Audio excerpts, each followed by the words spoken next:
네, 우리 할렐루야 반갑습니다. 네, 우리 오랜만에 올해 우리 슬로건 표 같이 함께 읽어볼까요? 시작하겠습니다. 시작. 너희에게 무슨 말씀을 하시든지 그대로 하라 하니라. 아멘. 정말 준비가 되어 있습니까? 하나님이 어떤 말씀을 하시든지 받아들이고 순종할 마음의 태도가 되어 있으면 오늘 우리는 올해 우리가 목표한 대로 영적인 프로미스 땅, 약속의 땅으로 들어갈 줄로 믿습니다. 네. 특별히 오늘 주제는요, 교회인가 교인인가라는 주제로 약간 좀 여러분들한테 제가 도발하는 그 도전적인 메시지를 한번 드리려고 해요. 사실은 이제 우리 천국 시민 시리즈 하반기의 마지막으로 이제 하려고 하는데 오늘 이 부분을 좀 잠깐 우리가 짚고 넘어가야겠다는 생각이 들어서 우리가 정말 교인인지 교회인지 한번 제가 도발 한번 할게요. 그래서 마음속으로 한번 재정립하고 우리 천국 시리즈로 넘어갈 때부터 할 텐데 우리 같이 오늘 본문 말씀이죠. 에베소서 말씀 같이 읽고 말씀 계속 이어가겠습니다. 함께 읽겠습니다. 시작. 이미 주 예수 그리스도의 하나님 영광의 아버지께서 지혜와 계시의 영을 너희에게 주사 하나님을 알게 하시고 너희 마음의 눈을 밝히사 그의 부르심의 소망이 무엇이며 성부 안에서 그 기업의 영광의 풍성함이 무엇이며 그의 힘의 위력으로 역사하심을 따라 믿는 우리에게 베푸신 능력의 지극히 크심이 어떠한 것을 너희로 알게 하시기를 구하노라.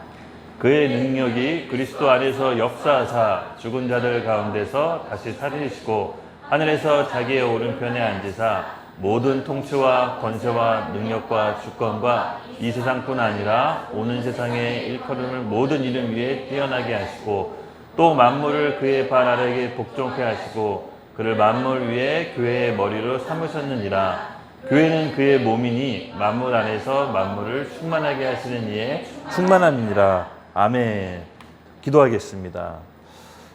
하나님, 정말 이 교회가 이 세상의 근본이자 기준이라고 합니다. 정말 우리 한 사람 한 사람 이 마지막 때에 교회로 불러주시고 한 소망 안에, 한 부르심 안에 한 공동체의 그리스도의 몸으로 모이게 하셨습니다. 주님, 오늘 우리가 하나님 앞에서 온전히 깨닫길 원합니다. 저희가 이 마지막 때에 이 부르심을 통해서 하나님 무엇을 하고자 하시는지 오늘 지혜와 계시의 영을 부어주셔서 한 소망 안에 한 공동체 안에서 무엇을 해 나가야 될지를 알게 해주시고 깨닫게 해주시고 은혜를 허락하여 주시옵소서. 하나님 우리의 삶을 하나님께 온전히 내어드리는 하나님께 산 제물로 예물로 우리의 삶을 드리는 예배가 되게 원합니다. 저희의 마음의 소원과 우리의 삶의 예배를 받아주시옵소서. 감사합니다. 예수님의 이름으로 기도드렸습니다. 아멘. 본문 말씀을 먼저 이제 좀 살펴보기 전에 잠깐 질문 하나 할게요. 그냥 자유롭게 편하게 한번 대답해 보세요. 사랑은 비례할까요? 비례하지 않을까요?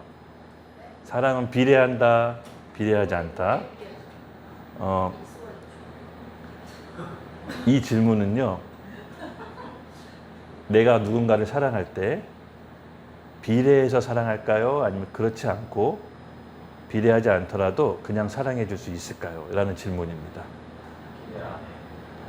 비례 안 한다. 네. 다른 생각 갖고 계신 분. 그냥 거수를 한번 할게요. 사랑은 비례한다. 한번 손 들어보세요. 내가 받은 만큼 줄 수 있다. 내리시고. 아니다. 그거와 상관없이 나는 사랑과 비례하지 않고 사랑을 줄 수 있다. 손 한번 들어주세요. 네, 5분. 알겠습니다. 정답은 역시 말씀에 있죠. 성경에 있습니다. 이 누가복음 여러분 아시다시피 7장에 보면요, 죄인인 여자가 한 명 나옵니다. 바리새인이 예수님을 자기 집으로 초대하죠. 초대하는데 죄인인 여자가 향유와 옥합을 깨서 예수님의 발을 씻고 머리털로 이렇게 발을 닦는 장면이 나온다. 근데 바리새인이 이렇게 얘기해요. 아니 저 사람이 저 여자가 죄인인지 알았다면 예수님이 저렇게 하실 수 있을까? 예수님이 선지자가 맞나? 자기가 지금 집에 제대로 초대한 게 맞나라고 의구심을 갖습니다.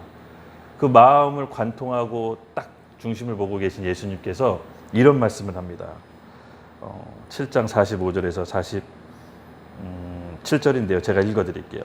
너는 내게 입맞추지 아니하였을 때 그는 내가 들어올 때부터 내 발에 입맞추기를 그치지 아니하였으며 너는 내 머리에 감람류를 붓지 아니하였을 때 그는 향유를 내 발에 부었느니라. 그러므로 내가 너에게 말하노니 그는 많은 죄가 사하여졌도다. 이는 그의 사랑함이 많았음이니라. 사함을 받은 일이 적은 자는 적게 사랑하느니라. 아멘. 예수님께서 이렇게 말씀하시는 겁니다. 그는 자기가 가진 전부를 갖고 와서 나에게 향유와 옥합을 깨서 내 발을 씻고 부었는데 너는 아무것도 하지 않았다. 그러므로 적게 받은 사랑은 적게 베푼다라고 예수님께서 말합니다. 즉 자기가 얼마나만큼 큰 죄를 사함받는지에 따라서 예수님께서 더 많이 사랑할 수가 있는 겁니다. 1만 달란트의 빚을 탕감받은 종 얘기 아시죠? 예. 여러분 우리가 받은 그 죄사함은 바로 우리가 갚을 수 없는 빚을 탕감받은 겁니다. 그렇게 죄사함 받은 사람이 그걸 깨닫고 그 의미를 안 사람이 예수님을 더 많이 사랑할 수 있는 겁니다. 엄밀히 따지면 인간적인 사랑은 우리가 한계가 있다라고 제가 얘기했죠. 근데 이 예수님의 십자가의 사랑, 그 사랑의 의미가 어떤지를 크게 깨닫는 사람은 더 많이 사랑할 수가 있고 그 의미를 작게 깨달은 사람은 그 작은 것만큼 사랑할 수 있습니다. 그러므로 정답은 사랑은 비례한다. 축하드립니다. 네, 근데 뭐 이게 정답이다, 맞다, 틀리다 제가 그걸 얘기하는 게 아닙니다. 그럼에도 불구하고 나는 더 많이 사랑할 수 있다. 그러면 너무 좋겠죠. 사실 예수님께서는 그걸 바라시는 거예요. 근데 우리가 이 예수님에 대한 사랑, 그리고 죄에 대한 탕감, 내가 어디서부터 구원받았는지 그 인식을 제가 얘기하고 싶은 겁니다.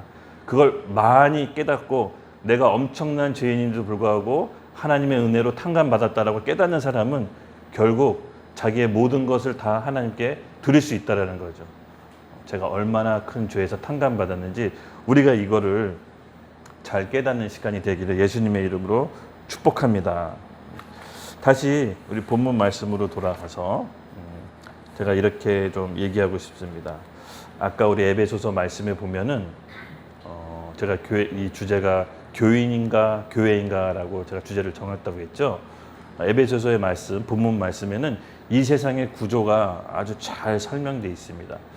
제가 나라를 위하거나 교회를 위해 기도할 때 이 에베소서 말씀을 늘 붙잡고 기도하거든요. 세상의 구조가 이렇게 되어 있습니다. 그리스도를 머리로 하는 몸된 교회, 발 아래 만물이 있다고 했습니다. 그렇죠? 머리 그리스도, 중간에 몸, 그리고 발 아래 이 세상. 요 구조가 하나님 보시기에 참 아름답고 좋은 겁니다. 심히 보기 좋았도다. 우리 창세기에 이 세상을 창조하시고 하나님 얘기하시죠. 심히 보기 좋았도다. 바로 그 상태입니다. 근데 오늘날 우리가 이 교회라고 했을 때 어떻게 보면은 사람들 인식이 좀 많이 안 좋아졌잖아요. 그렇죠? 코로나 사태 이후로 교회에 대한 인식도 많이 왜곡돼 있고 또 교회에 대한 편견.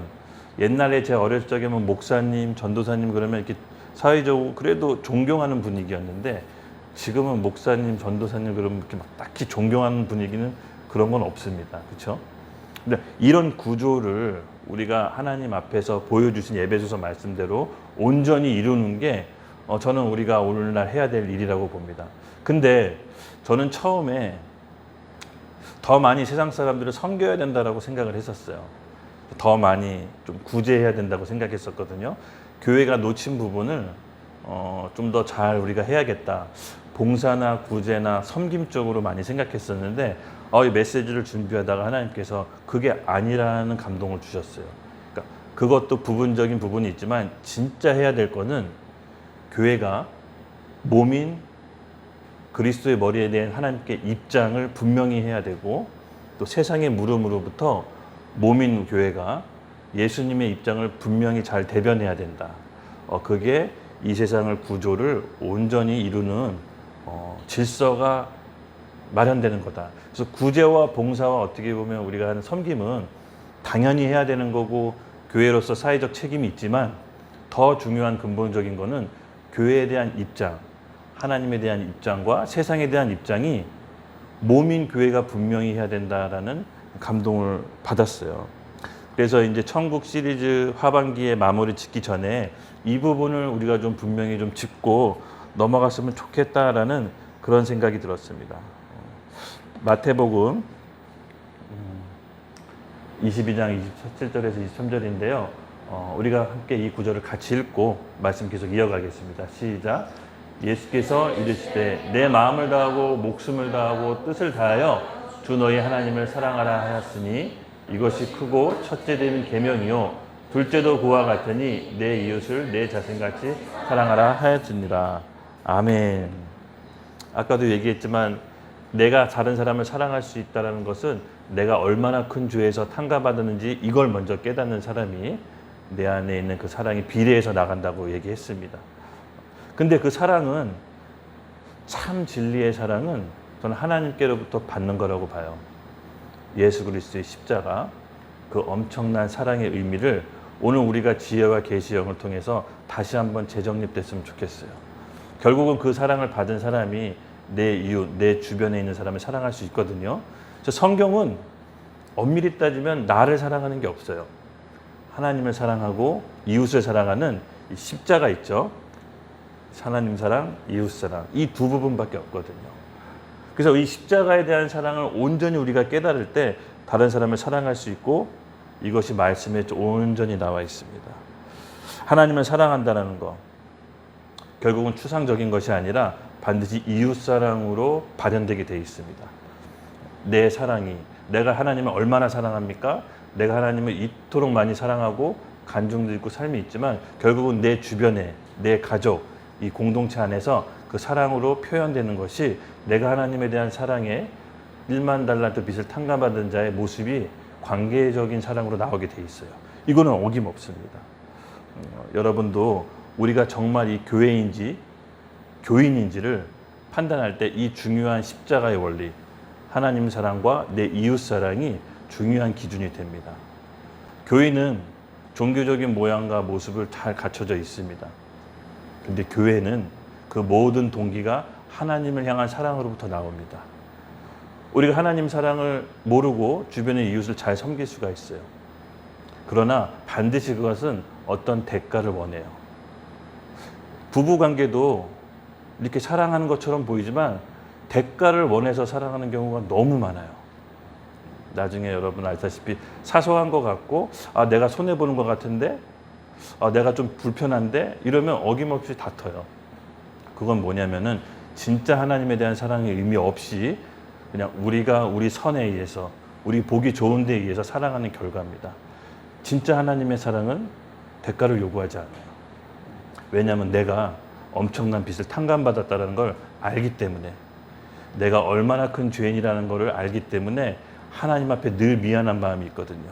그 미안한 마음은 반드시 나와 속해 있는 인간관계로부터 진실된 사랑으로 표현이 되고 발현이 돼요. 이것이 십자가의 복음을 진짜 깨닫는 사람이고 하나님의 사랑을 안 사람입니다. 소위 말해서 복음 받은 사람이에요.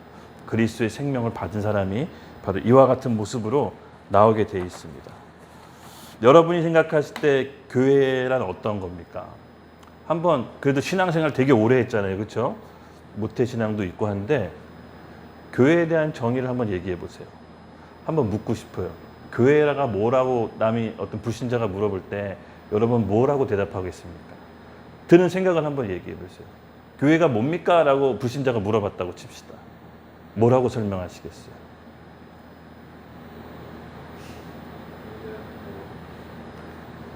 뭐라고요? 잘 안 들렸습니다. 예배하는 거. 네, 그냥 드는 생각을 얘기해 보세요. 궁금해서 그래요. 네. 하나님의 성전들이 모인 곳.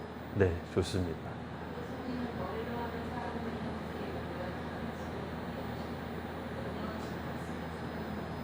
네.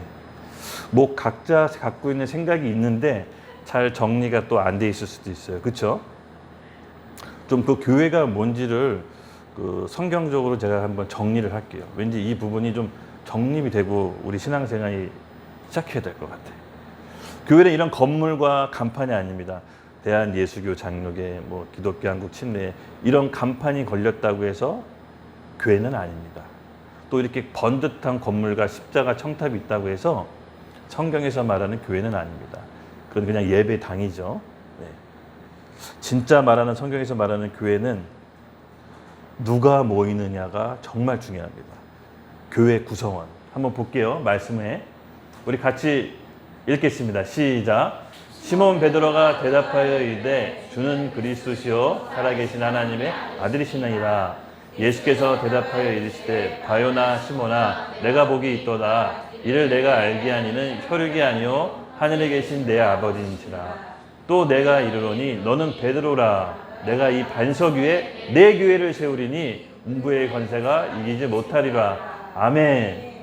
하나님이 교회를 세우기 위한 전제 조건이 있습니다. 주는 그리스도시요 하나님의 아들이십니다. 이 고백 위에 교회 세운다고 그랬습니다. 쉽게 말해서 이 고백이 없는 사람들이 모여서 교회 간판 단다고 해서 그게 교회가 되는 것이 아닙니다. 예수가 주와 그리스도라고 믿음으로 고백한 그 곳에 주님의 교회가 세워지고 음부의 권세가 이기지 못하고 천국 열쇠가 주어져서 기도 응답이 되는 것이 바로 그 교회인 겁니다. 교회의 구성 요소는 교회나 건물이 아니라 바로 예수 그리스도를 주와 구원자로 고백한 사람들의 모임, 바로 그곳에 우리 주님께서 교회의 권위를 주시고 우리 주님이 머리가 되시는 겁니다. 아멘. 그러면 나는 예수 그리스도를 주로 영접하고 제가 그 믿음의 교회를 세워주신다고 했으니 저는 교회입니다 라고 말할 수 있을까요? 교회를 구성하는 최소 단위가 있습니다. 그러니까 교회가 되기 위한 최소 단위. 말씀 함께 읽을게요. 시작. 두세 사람이 내 이름으로 모인 곳에 나도 그들 중에 있느니라. 아멘. 두세 사람 이상 있으면 됩니다. 예수를 구주로 고백하고 그 두세 사람이 모인 곳에 나도 너희와 함께 있겠다. 그곳에 내 교회 세우겠다라고 최소 구성 단위를 두세 사람으로 했습니다. 이거 세 번째는요. 그리스도를 머리로 한 공동체, 한 부르심, 한 비전을 갖고 있는 언약 공동체가 필요합니다. 이 예수 그리스도를 구주를 영접하고 고백하고 두세 사람이 모여 있지만 각자 생각과 비전이 달라요. 각자 품고 있는 뜻이 달라요. 이렇게 모여 있어도 교회가 아닙니다. 그렇죠? 한 교회는 한 부르심과 한 소망 안에서 언약 공동체 안에 있어야 됩니다. 말씀을 같이 읽을게요. 시작. 평안의 매인 줄로 성령이 하나 되게 하신 것을 힘써 지키라. 몸이 하나요 성령도 한 분이시니 이와 같이 너희가 부르심의 한 소망 안에서 부르심을 받았느니라. 아멘. 다시 한번 묻겠습니다. 여러분 교회입니까? 교인입니까? 교회는 한 부르심 안에서 한 비전과 소명 안에서 하나님께서 함께 그리스도의 몸된 공동체로 모이게 한 언약 공동체입니다. 제가 신앙생활을 이렇게 처음에 했을 때 이런 언약 공동체의 모습을 배웠었어요. 제가 신앙 초기에 어리고 신앙적으로 이렇게 지식이 없을 때 정말로 교회 같이 있는 우리 형제, 자매, 형들, 누나들 정말 많이 챙겨주고 제가 일하는 데까지 와가지고 제가 늘 뭐 하고 있을까 그리고 신앙적으로 어려웠을 때 정말로 저와 함께 해줬어요. 이런 언약 공동체 세상 친구들, 그 세상에서 사귀었던 친구들하고 느낄 수 없는 안정감과 따뜻한 사랑 그리고 용납해주는 그 사랑이 저로 하여금 이 교회에 점점 구성원이 될 수 있도록 많이 도와줬거든요. 바로 언약 공동체. 서로가 서로를 그리스도의 몸된 공동체 안에서 책임지는 관계. 제가 공격받으면 전체가 공격받은 것처럼 여겨줬어요. 그게 너무 대단해서. 그리고 제가 뭐 해서 잘 되면 같이 서로 성공한 것처럼 정말 기뻐하고 제가 뭐 해서 안 되면 자기 일처럼 굉장히 어려워해주고 이런 공동체의 모습이 정말 그리스도 안에서 한 영으로 우리가 부름받았다는 것을 깨닫게 해줬어요. 저는 우리도 이런 모습이 나오기를 늘 소망하고 기도하고 그런 모습이 나오고 있다라고 좀 믿습니다. 보여지고 있고요. 중요한 거는 왜 우리가 이 영등포에서 하나님께서 YDP 이름으로 한 몸으로 모이게 했느냐. 이제 이것까지 나가야 돼요. 이제 이게 필요해요. 한 부르심의 한 소명 안에 하나님께서 하실 일이 있다라는 겁니다. 한 언약 공동체로 묶은 것은 이 세상에 수많은 교회가 있지만 그 교회마다 하나님이 부르신 목적이 있어요. 우리 YDP에게도 점점 그것이 뚜렷이 드러날 거라고 믿습니다. 제가 구상하고 있고 하나님께 받은 마음이 있는데 계속해서 예배 동안 풀어드릴게요. 이미 우리가 많은 일을 하고 있어요. 그렇죠? 우리는 다음 세대 청년들을 세우고 투자하는 데 관심이 있고, 또 구제와 봉사하는 데 관심이 있고, 선교하는 데 관심이 있고, 예배하는 데 관심이 있잖아요. 그렇죠? 이렇게 본의 아니게 공동체 생활을 하다 보니까 하나님께서 영등포 땅에서 뭘 해야 되는지 차츰차츰 보여주시더라고요. 그 한 부르심의 소망 안에 한 몸이라는 겁니다. 교회는 바로 이런 거예요. 한 몸이 점점 되어가는 겁니다. 다시 물을게요. 교회입니까? 교인입니까? 교회. 교인은 방관자처럼 어떻게 보면 그냥 서비스 받는, 내가 교회에서 영적인 서비스 받는다. 그래서 나는 헌금을 내줄 테니까 교회는 이런 서비스를 해줘야 된다 하면서 약간의 교회는 조금 깊게 들어가기는 어려워요. 그렇지만 여러분 점점 교인이 교회가 되는 과정에 있다라고 보시면 돼요. 우리가 이것을 마지막 때에 명확히 할 필요성이 있어요. 왜냐하면 마지막 때는 나눠지고 구별짓는 때예요. 예수님께서 키로 알곡과 뚝정이를 가르친다고 했잖아요. 마지막 때 어떻게 나와 있는지 마태복음과 사복음서에 잘 나와 있는데, 결국 알곡은 키 안으로 들어오고 뚝정이는 바람에 나는 겨와 같이 날아간다고 해요. 키는 뭐냐면 환난과 어려움이에요. 환난과 어려움을 쳤을 때 알곡처럼 교회가 되는 사람들이 있고 쭉정이처럼 교인처럼 날아가는 사람들이 있어요.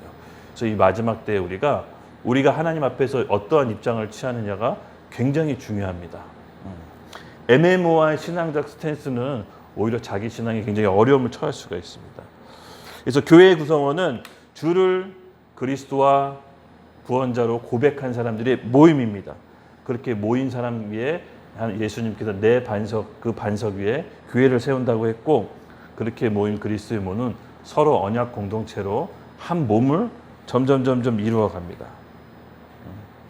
지난주였나요? 그렇죠. 우리 UCM 여기 전도 훈련하실 때 제가 했던 강의가 있습니다. 왜 예수를 믿어야 되는지, 예수 믿지 않으면 안 되는 이유를 분명히 대학생들한테 갖고 있어야 된다고 했습니다. 왜냐하면 우리가 예수님 믿는다고 주변 사람들이 알잖아요. 그렇죠? 우리를 통해서 예수님은 어떤 모습인지를 주변 사람들이 불신자들을 느끼게 돼요. 그러므로 그들이 우리의 모습을 보면서 언젠가는 물어볼 텐데, 교회는 어떤 곳입니까? 예수님은 누구세요? 라고 물을 때 그걸 대답할 수 있는 준비가 되어 있어야 돼요.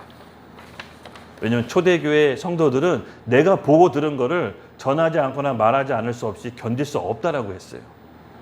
내가 1만 달란트의 빚을 탕감받은 우리는 누군가가 물어본다면 대답할 말을 항상 준비하고 있어야 됩니다. 물론 딱 정리가 안 돼서 뭐라고 딱 대답하기가 딱 바로 안 나올 수도 있지만 지금부터 준비를 하고 계셔야 돼요. 복음 받았다라는 것은 하나님께 전부를 받은 거예요. 하나님의 그 외아들 독생자, 본인의 가장 아끼는 외아들을 우리에게 주셨어요. 창조주 입장에서는 전부 주신 거예요. 그 전부를 받고 우리가 우리 삶을 하나님 앞에서 줄까 말까 고민한다는 것은 아직 복음을 잘 모르는 거예요. 이 초대교회 성도들의 모습을 사도행전에 잘 보세요. 하나님 앞에서 고민하지 않았어요. 똑같이 먹고 사는 문제 있었고, 가정 문제 있었고, 질병 문제 똑같이 있었다라고 봐요. 그들과 우리와 다른 점이 없다라고 봐요. 단지 시대를 살아가는 상황이 달랐을 뿐이지 문제는 똑같이 있다라고 봐요. 같은 하나님을 믿었고, 같은 성경을 받고, 같은 한 성령에 의해 인도받았다라고 봐요. 근데 그들과 우리의 차이점은 뭐냐? 진짜 복음이 계시로 임해서 그 모든 복음, 그리스도의 생명을 받아 내 삶 전체를 뛰어넘을 수 있는 믿음으로 한 발자국 한 발자국 나갈 수 있었다라는 거예요.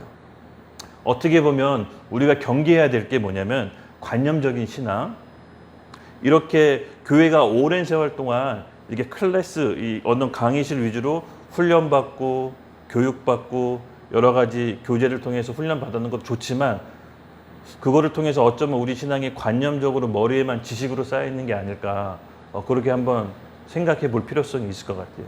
진짜 복음을 받았다면 내 삶의 문제를 뛰어넘는 믿음이 나옵니다. 저도 완벽하진 않습니다. 하나하나 그렇게 하고 있는 중이에요. 가정 문제, 재정 문제, 사람과의 관계 문제, 믿음으로 예수님께 받은 이 생명이 이 모든 문제 뛰어넘어도 해결할 만큼 충분하다는 것을 제가 느끼고 삶을 통해 실천해 나가고 있는 중입니다. 근데 신앙은 결코 혼자 할 수 없기 때문에 이 교회 공동체, 몸된 교회가 필요하다는 겁니다. 복음 받았다라는 것은요, 하나님께 전부 받은 겁니다. 더 이상 요구할 것도 바랄 것도 없는 상태예요. 너무 큰 어마어마한 생명을 받았기 때문에 자기 인생의 삶을 전부 들여서 그 밭을 사는 그 사람처럼 우리는 전부를 받은 겁니다. 우리가 받은 이 복음을 다른 사람에게 나눠주는 것은 생명 받은 사람으로서 당연한 거 아닐까요? 다시 한번 물을게요. 교회입니까? 교인입니까? 우린 교회입니다. 우리가 받은 생명을 다른 사람에게 늘 나눠줄 수 있도록 준비하셔야 됩니다. 초대교회 성도들과 저희는 별 차이점이 없다라고 봐요. 다만 그들은 그렇게 받은 생명을 다른 사람에게 나눠줄 수 있도록 실행에 옮겼던 거고, 우리는 다소 약간 관념적으로 머릿속으로만 있었던 것 같아요. 이제 우리가 그 삶을 통해 나눕시다. 내 직장, 가정에 통해서 우리가 세상의 기준이고 근본이라는 걸 잊지 말기 바랍니다. 우리를 통해서 하나님 나라가 확장되길 원하세요. 그래서 우리는 왜 모였냐? 흩어지기 위해 모인 겁니다.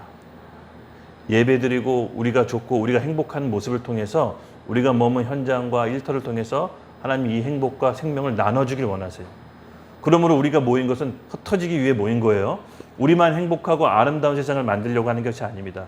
고립적인 신앙생활에서 벗어나서 우리가 있는 곳에서 우리의 생명을 나눠줍시다. 그게 아마 우리의 정체성이 될 것 같아요. 또 하나, 왜 이렇게 교회가 조금 지금 세상으로부터 조금 업신여김 받고 외면받는 쪽으로 갔을까? 저는 현 주소, 그 중에 큰 게 아까 하나 얘기했지만 두 번째로 얘기하고 싶은 게 바로 말씀에 있습니다. 같이 말씀 읽을게요. 시작. 예수께서 빌립보 가이사라 지방에 이르러 제자들에게 물러 이르시되 사람들이 인자를 누구라 하느냐? 이르더러는 세례 요한, 더러는 엘리야, 어떤 이는 예레미야나 선지자 중 하나이다. 이르시되 너희는 나를 누구라 하느냐? 아멘. 아까도 얘기했지만 교회를 구성하기 위해서는 주를 예수라 그리스도라 부르는 그 믿음의 고백 반석 위에 있어야 된다고 했죠? 맞습니다. 예수님은 하나님의 아들 그리스도입니다. 근데 여기 보시면 제자들이 묻고 있어요. 사람들이 날 누구라 하느냐? 더러는 세례 요한, 더러는 예레미야, 더러는 엘리야 같다라고 이렇게 얘기합니다. 그러면 너희는 나를 누구라 하느냐라고 묻습니다. 예수님이 어떤 분인지를 정확히 알아야 됩니다. 사람들은 예수님이 자기가 믿고 싶은 소견대로 믿었어요. 자기가 원하는 사람, 자기가 만든 하나님, 자기가 원하는 예수님으로 믿었어요. 예수님이 정말로 힘 있어 보였어요. 그래서 정치 개혁자 같은 침례 요한처럼 바라봤어요. 그렇게 바라보고 따라갔어요. 한 무리 제자들은. 또 어떤 사람은 엘리야처럼 큰 권능이 있어서 세상을 바꿀 만한 권능이 있다고 생각했어요. 그렇게 또 따라갔어요. 예레미야처럼 구제하고 봉사하고 여러 사람 먹이니까 눈물의 선지자 예레미야 같다 해서 따라갔어요. 다 틀렸어요. 그런 모습이 예수님께 부분적으로 있지만 진짜 예수님은 그리스도신 거예요. 하나님의 아들. 우리 죄와 죽음과 사탄의 문제를 해결한 그리스도로 믿고 따라가야 된다는 거죠. 그때 당시 사람들은 자기가 믿고 싶은 소견대로 예수님을 믿었습니다. 바로 오늘 우리의 신앙이 이겁니다. 여러분, 교회입니까? 교인입니까? 교인은 예수님을 자기 필요에 따라 자기가 믿고 싶은 사람으로 믿습니다. 그러나 교회는 예수님을 그리스도로 믿습니다. 이것을 안 초대교회 성도들은 전부 받았다라고 여겼어요. 내 직업 문제, 내 가정 문제, 내 경제 문제, 모든 문제 있지만 죄와 죽음과 사단의 속박으로부터 십자가에 죽고 부활하심으로 날 영원한 생명으로 인도하셨다라는 인생의 답을 복음으로 내렸어요. 그것이 그들의 삶을 움직이는 원동력이었어요. 여러분, 우리도 그런 원동력이 돼야 되지 않을까요? 예수 그리스도의 복음으로 내 인생의 문제가 해결받았다는 믿음으로 내 삶의 문제를 조금씩 뛰어넘는 우리 YDP 식구들이 되길 예수님의 이름으로 축복합니다. 그렇게 될 거예요. 그렇게 되기 위해서 여기에 모인 거니까. 맞습니다. 여러분, 내가 믿고 싶은 예수님을 믿으면 큰 낭패 봅니다. 예수님은 그리스도십니다. 그걸 믿으셔야 돼요. 네. 마태복음 7장 22절에 23절 같이 한번 읽어볼게요. 시작. 그날에 많은 사람이 나더러 주여 주여 우리가 주의 이름으로 선지자 노릇하며 주의 이름으로 귀신을 쫓아내며 주의 이름으로 많은 권능을 행하지 아니하였나이까 하리니 그때 내가 그들이 밝히 말하는데 내가 너희를 도무지 알지 못하니 불법을 행하는 자들아 내게서 떠나가라 하리라. 아멘. 예수님이 누군지 모른 채 예수님을 자기 믿고 싶은 소견대로 믿었을 때 벌어지는 결과입니다. 다들 주님 이름으로 열심히 사역해요. 심지어 영적인 권능, 성령의 은사까지 할 수 있어요. 다 할 수가 있습니다. 근데 예수님께서는 얘기하십니다. 그것이 불법이라고. 내가 누군지 모르고 정확히 예수님이 누군지 모르는 상태에서 행해지는 그 모든 게 사실은 불법이라고 얘기하는 겁니다. 여러분, 우리가 이런 오류에 빠지지 않도록 늘 깨어서 기도하셔야 돼요. 내가 예수님이 정확히 누군지 모른 채 내 삶을 이기기 위해서 예수님을 쫓아갈 수 있다는 겁니다. 주의 이름으로 권능 행하고 기도 응답받고 예배와 기도 모습, 심지어 많은 헌금을 할 수도 있는데 예수가 그리스도인지 모르는 상태에 사는 그 모든 것들이 불법이라고 얘기해요. 우리가 이 상태를 잘 점검하셔야 됩니다.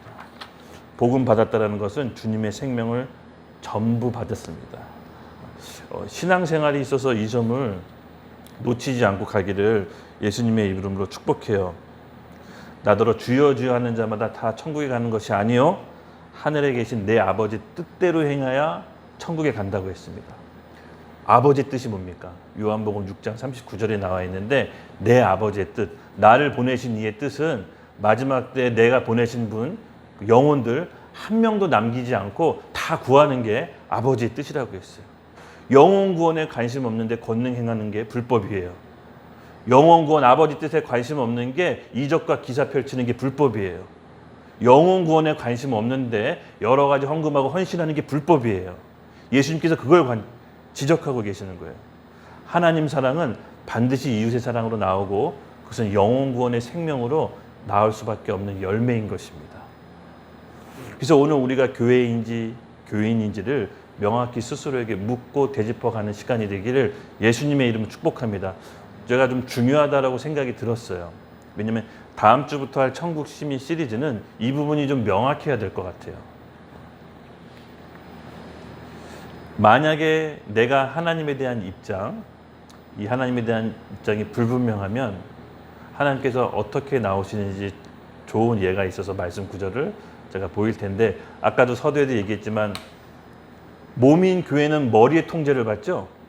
예. 몸은 머리의 통제를 받습니다. 우리 의사 선생님 계시지만 머리의 통제를 듣지 않는 몸은 어떤 걸까요? 그럼 병든 거잖아요. 그렇죠? 치료를 받아야 됩니다. 머리가 어떤 지시를 했는데 몸은 따로 행동하고 있어. 이건 분명 정상은 아닙니다. 몸과 머리가 따로 논다는 것은 치료를 받고 아픈 거라는 거죠. 근데 영적인 의미에서 머리의 지시를 받지 않는 몸된 교회는 어떻게 다뤄야 되는지 하나님께서 말씀하신 구절이 있습니다. 같이 읽겠습니다. 시작. 나는 참 포도나무요 내 아버지는 농부라. 물은 내게 붙어 있어 열매를 맺지 아니하는 가지는 아버지께서 그것을 제거해 버리시고 물은 열매를 맺는 가지는 더 열매를 맺게 하여 그것을 깨끗하게 하시느니라. 아멘. 내게 붙어 있는 열매는 하나님께서 더 많은 열매를 맺고 붙어 있지 않은 가지는 열매 맺지 아니한 가지는 아버지께서 제거해 버리신다고 합니다. 포도나무는 포도나무 가지에서 포도나무를 열매를 맺습니다. 그렇죠? 배나무는 배나무 가지에서 배라는 열매를 맺습니다. 만약에 포도나무에서 그 가지에서 다른 과일, 배를 열매를 맺는다면 농부 입장에서는 그 가지를 잘라버려야겠죠. 정상이 아닌 거잖아요. 그렇죠? 마찬가지입니다. 오늘 우리 교회는 머리 대신 그리스도의 통제를 받는 겁니다. 하나님께서 선이라고 한 것을 교회는 선이라고 얘기해야 됩니다. 하나님께서 악이라고 한 것을 교회는 악이라고 얘기하는 겁니다. 몸인 교회는 자기 주장이 없습니다. 자기 생각이 없습니다. 머리의 통제를 받는 것입니다. 오늘 우리가 인간을 아름답게 해주고 인간을 이롭게 하려고 만든 수많은 법들이 있잖아요. 여러분 간통이 이제 더 이상 죄가 아니게 됐어요. 아시죠? 그래서 진짜로 충격적인 뉴스 많아요. 결혼한 신혼 부부들이 서로 남자친구 여자친구 따로 두는 게 유행이래요. 부부 몰래. 그런 사이트도 있어요. 간통이 죄가 아닌 결과 인간은 자기가 원하는 대로 살아가게 됩니다. 그것이 가정 파괴와 다음 세대를 죽이는 거라는 것을 몰라요. 여러분, 동성애는 죄입니다. 낙태는 살인입니다. 교회는 자기 생각을 얘기하는 게 아니에요. 몸은 머리 대신 그리스도의 말을 대변하는 것뿐이에요. 만약에 이것이 아니다, 머리 대신 그리스도와 몸이 다른 얘기한다, 그 몸은 잘라내야 되는 겁니다. 무서운 얘기인 거예요. 몸은 자기 생각이 없습니다. 자기 주장을 얘기해서는 안 되고 그리스도이신 머리 대신 그리스도의 얘기를 해야 되는 것입니다.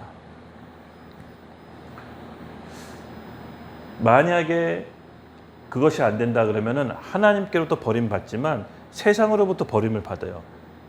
이 말씀을 같이 함께 읽겠습니다. 시작. 너희는 세상의 소금이니 소금이 만일 그 맛을 잃으면 무엇으로 짜게 하리요? 후에는 아무 쓸데없이 다만 밖에 버려져 사람에게 밟힐 뿐이니라. 아멘. 아까도 얘기했지만 이 세상 구조 속에 그리스도를 머리로 한 몸, 발 아래 세상이 있다고 했죠. 그래서 몸인 교회는 하나님께로부터 입장을 분명히 해야겠지만 세상의 물음으로부터 답을 해줘야 돼요. 세상의 이슈로부터 교회는 교회의 입장이 있어야 돼요. 만약에 그 입장을 정확히 표현하지 않으면 하나님께로부터 버림받고 세상으로부터 짓밟혀요. 왜냐? 몸인 교회가 이 세상의 기준이거든요. 기준을 잃어버리면, 그 맛을 잃으면 밟힐 수밖에 없어요. 세상의 물음이 있잖아요. 교회가, 예를 들어서 동성애에 대한 입장은 교회가 뭡니까? 교회는 그리스도의 입장을 얘기해야 돼요. 동성애는 죄고 동성애를 하는 사람들은 우리가 사랑하고 구원에 대해야 할 대상입니다 라고 명확하게.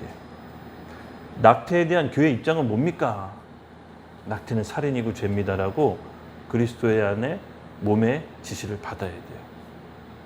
이게 애매모호하거나 분명하게 하지 않으면 세상부터 권위를 잃어버릴 뿐더러 하나님께로부터 버림받게 돼요. 우리는 교회죠.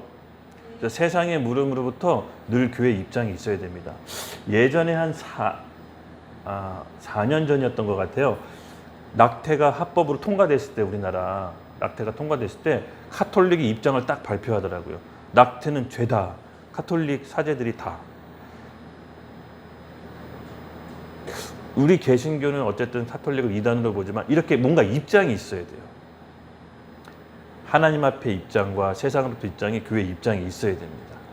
낙태는 여러분 살인입니다. 그렇죠?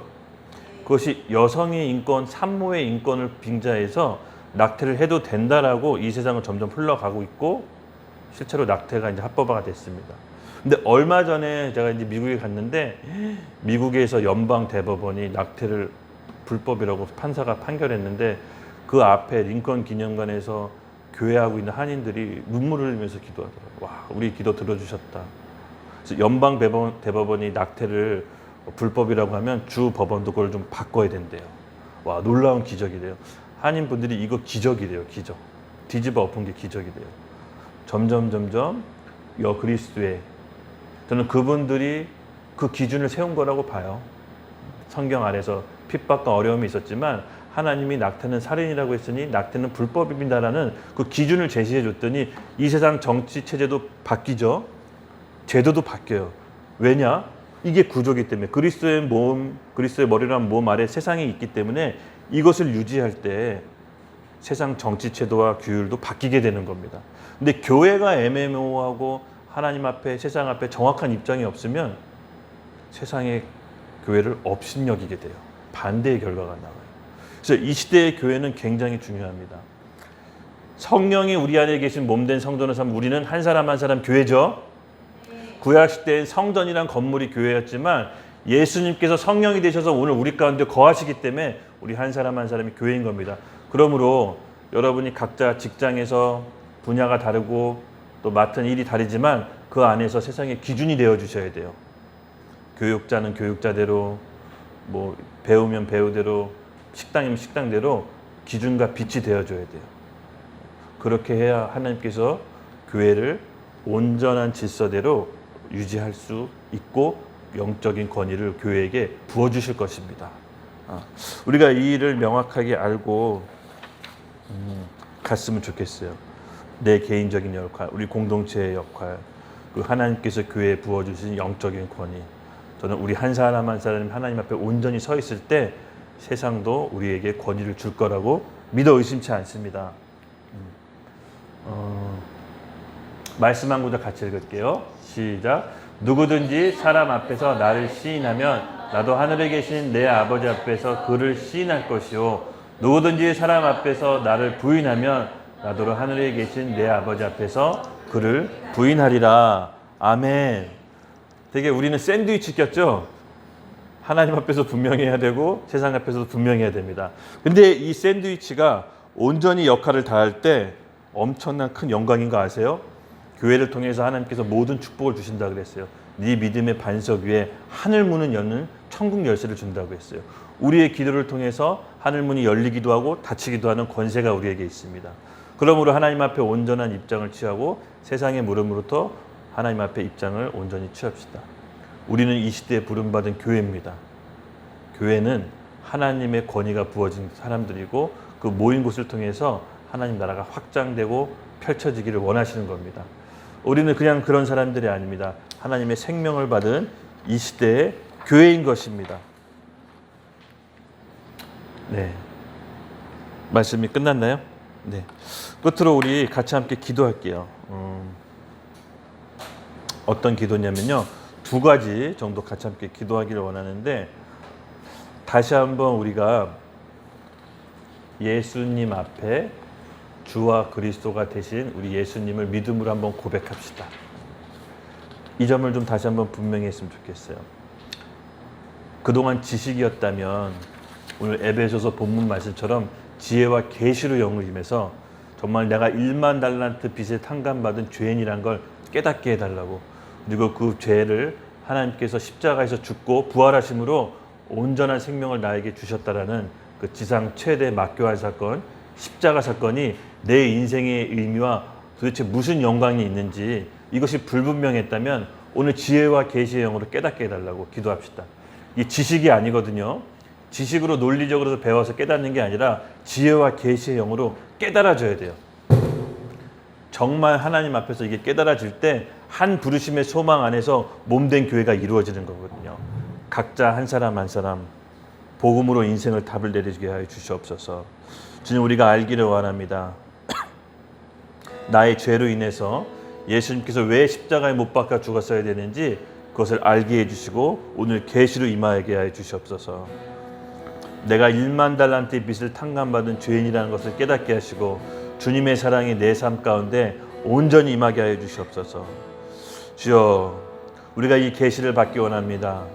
주여, 우리 함께 주여를 부르 외치면서 함께 이 그리스도의 복음의 십자가의 능력이 나에게 얼마나 큰 역사로 작용하는지를 오늘 밤 계시로 임하게 해달라고, 꿈에서도 임하게 해달라고, 말씀을 보면서 임하게 해달라고, 주변 사람들의 입을 통해서 나에게 임하게 해달라고 우리 주여 외치고 함께 나아가겠습니다.